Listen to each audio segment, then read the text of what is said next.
Y es un gusto volver a convocar al periodista y escritor Gustavo Battistoni, así desde Firmat, para charlar sobre un tema que tiene tanto interés para nosotros los santafesinos. Siempre se habla del 25 de mayo, de esta gesta, de este momento histórico particular, Gustavo, pero lo importante para nosotros aquí en esta comarca, en esta bota tan querida, es comprender qué repercusiones tuvo en nuestra querida Santa Fe. ¿Cómo estás, Gustavo?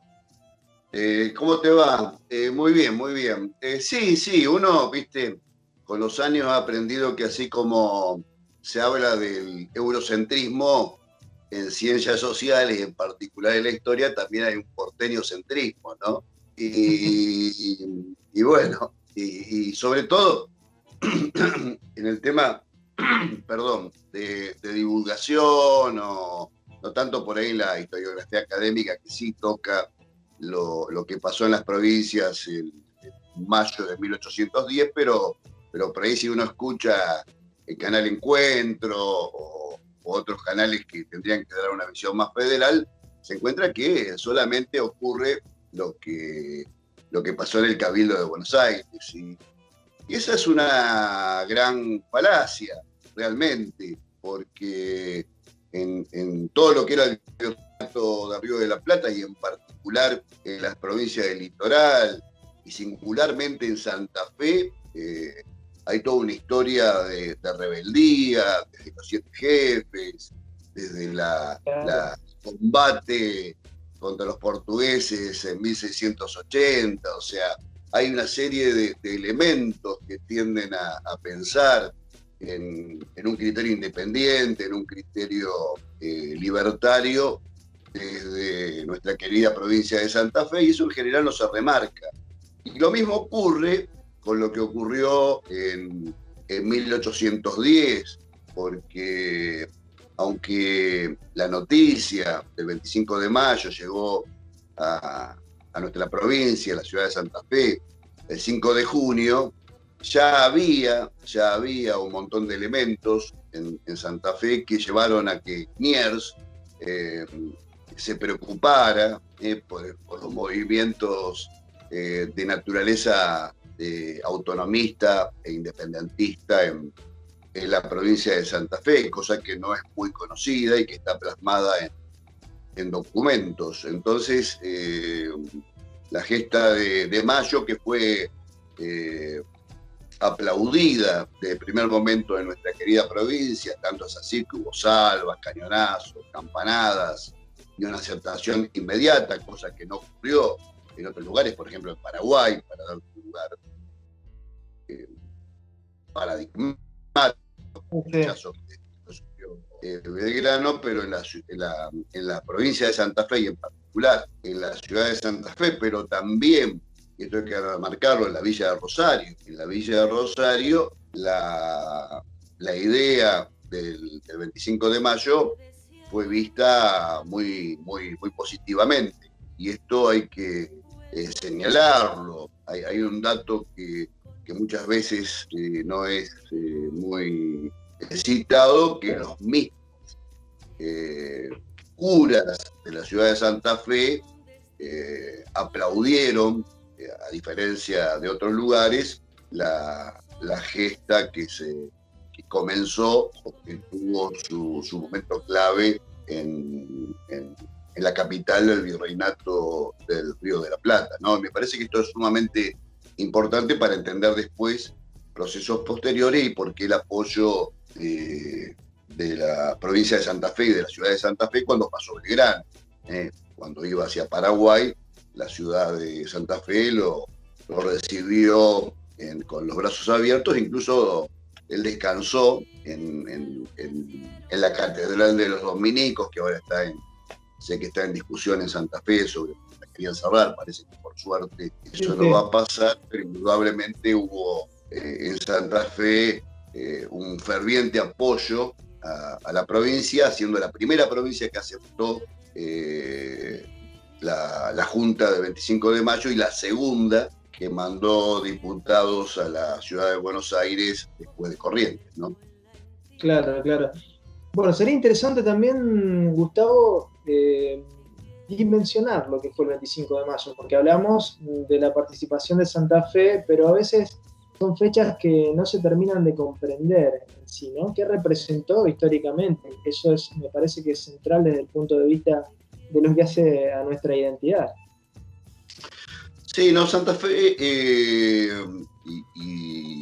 y su apoyo tienen que ver con que el 25 de mayo fue la epifanía de la libertad en el virreinato, algo que también se dio en otras capitales de Hispanoamérica, pero que tiene su origen, y esto a veces no es demasiado remarcado por cierta historiografía, en lo que ocurrió en España a partir de la invasión de Napoleón en 1808. Las posteriores juntas de Cádiz, donde la ciudad de Buenos Aires mandó 3 diputados, poco se sabe de esto, que tuvieron una posición absolutamente digna de defensa de nuestro continente y propusieron la igualdad de derechos de diputados del continente con los españoles, la abolición de impuestos a los indios y un montón de cuestiones más de suma importancia. Por eso yo creo que el 25 de mayo, que muchas veces intenta explicarse con la máscara de Fernando VII, fue una gesta iberoamericana y lo que repercutió en España, y eso lo explica muy bien Juan Bautista Alberdi, impactó fuertemente en el continente, no solamente en el Virreinato de Río de la Plata, sino en otros lugares de nuestro querido continente. Y eso es muy importante de señalar, porque muchas veces dividimos lo que ocurrió en América y lo que ocurrió en España. Y es un proceso ininterrumpido, ligado, que después, bueno, la restitución de Fernando VII con su poder despótico y con su mirada totalitaria hizo que tuviéramos que declarar la independencia el 29 de junio de 1815 en el litoral y el 9 de julio de 1816 en Tucumán, pero bueno, pero esos Es años. interesante, es interesante lo que estás planteando porque en un principio nuestros líderes, ¿no?, de la independencia tuvieron durante la invasión napoleónica un apoyo total hacia España, ¿no? No estaba todavía la mirada de la independencia. El problema fue cuando Fernando VII vuelve sobre una visión monárquica y allí, bueno, no queda otra que empezar a gestar el proyecto de emancipación de Iberoamérica, que es un proyecto en realidad no de fragmentación, ¿no? Es un proyecto donde Bolívar, San Martín están intentando que no se fragmente lo que estaba unido en realidad, ¿no? Que era toda esa gran familia iberoamericana. Y además esta visión tenía sus adherentes en España, es más, en muchos patriotas lo que abominaban de España no era España misma, sino el carácter del absolutismo, de la monarquía, pero estaban totalmente consustanciados con las juntas de Cádiz. Si no, no podemos explicar a San Martín, llegó a los 34 años, y bueno, si no lo entendemos dentro de este proceso, y eso bien lo explica Norberto Galazo en su libro sobre San Martín, que ve a San Martín como un producto de todo este proceso de emancipación iberoamericano. Y lo que pasa es que la historiografía argentina, en particular Mitre, Vicente Fidel López, intentó desconectar totalmente lo que ocurría en el virreinato de España, lo que a mí me parece una barbaridad. Y bueno, fue Alberdi quizás el primero en los escritos propóstumos y en un libro en particular que se llama Grandes y Pequeños Hombres de Plata, el que señaló que esta revolución no era más que parte de la revolución en España, que además tenía su origen en lo que había pasado en Francia y todo el proceso europeo, que tiene su repercusión continental. Con esto no quiere decir que no haya habido antes movimientos libertarios Por supuesto. Camarú, etcétera, etcétera. No quiero que se me malinterprete, pero hablaste inclusive, Gustavo, de la revolución de los 7 jefes, ¿no? Que es una revolución de criollos. Claro. Está tan bien por ahí eso descrito en El Río de las Congojas de Libertad de Metrópolis, una novela fantástica y bastante desconocida, donde, bueno, ahí se ve todas las contradicciones que tenía la Santa Fe de aquel momento, desde su origen. Pero Enrique de Valle Berlucea, que de este año se cumplen 100 años, que fue un hombre muy importante del socialismo, que fue senador por Capital, pero a pesar de ser español, hizo la primaria y la secundaria en Rosario. Tiene un libro sobre las juntas de Cádiz, donde analiza en profundidad qué se discutió y cuál fue la posición de los diputados del virreinato, que eran de Buenos Aires, en las juntas, y ve este proceso como un proceso único y totalizador, donde se pensaba Mayo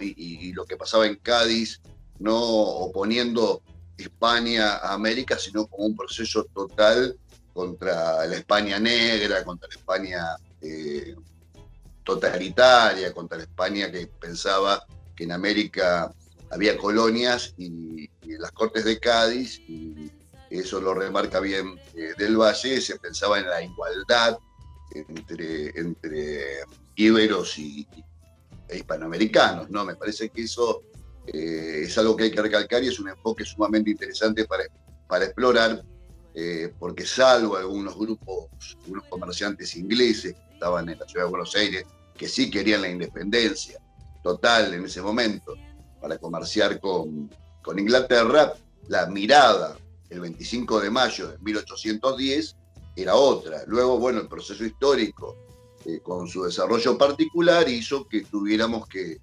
buscar un camino propio dentro del continente que lamentablemente no fue el camino que pensaba San Martín o Bolívar, que era la unidad del continente, sino que nos dividimos en 20 repúblicas, a diferencia de las Repúblicas Unidas de Norteamérica, hicieron una gran potencia. Eso te iba a decir, Gustavo. Eso te iba a decir porque esa comparación que siempre estuvo en aquellos años, bueno, el proyecto de los Libertadores era Estados Unidos de Sudamérica, ¿no? Y bueno, teníamos una lengua común, una historia común, un mestizaje común, ¿no? Entre las distintas regiones.